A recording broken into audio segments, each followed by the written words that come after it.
মহাপুৰুষ শ্ৰীমন্ত শংকৰদেৱে যেনেকৈ জাতিৰ প্ৰাণ প্ৰতিষ্ঠা কৰিলে, এই জাতিৰ সংস্কৃতি কলেবৰ বৃদ্ধিত কেইবাগৰাকী সন্ত পুৰুষে সহযোগ কৰিছে। তাৰ ভিতৰত অন্যতম দেৱ দামোদৰ, আমি যাক শ্ৰী শ্ৰী দেৱ দামোদৰ বুলি কওঁ, সেই দেৱ দামোদৰ নামত আমি এটা বঁটা প্ৰদান কৰি আহিছোঁ।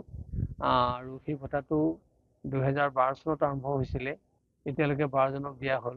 এইবাৰ আমি 13 নম্বৰৰ কাৰণে লক্ষীনাৰায়ণ গোস্বামীকে আমি নিৰ্বাচন কৰিছোঁ আৰু তেখেতক আমি এইবাৰ বঁটাটো দিবলৈ মনস্থ কৰিছোঁ।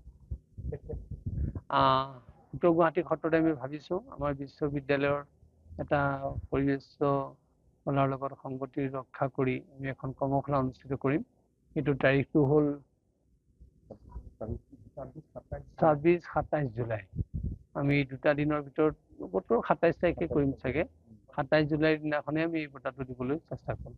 মহাপুৰুষ শ্ৰীমন্ত শংকৰদেৱে যেনেকৈ জাতিৰ প্ৰাণ প্ৰতিষ্ঠা কৰিলে, এই জাতিৰ সংস্কৃতি কলেবৰ বৃদ্ধিত কেইবাগৰাকী সন্ত পুৰুষে সহযোগ কৰিছে। তাৰ ভিতৰত অন্যতম দেৱ দামোদৰ, আমি যাক শ্ৰী শ্ৰী দেৱ দামোদৰ বুলি কওঁ, সেই দেৱ দামোদৰ নামত আমি এটা বঁটা প্ৰদান কৰি আহিছোঁ।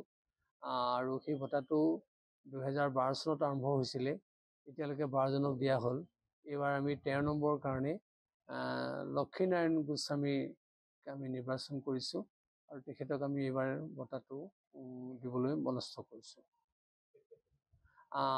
উত্তৰ গুৱাহাটী সত্ৰতে আমি ভাবিছোঁ আমাৰ বিশ্ববিদ্যালয়ৰ এটা পৰিৱেশ কলাৰ লগত সংগতি ৰক্ষা কৰি আমি এখন কৰ্মশালা অনুষ্ঠিত কৰিম। সেইটো তাৰিখটো হ'ল 26-27 জুলাই। আমি 2টা দিনৰ ভিতৰত বোধকৰো 27 তাৰিখে কৰিম চাগে। 27 জুলাইৰ দিনাখনে আমি এই বঁটাটো দিবলৈ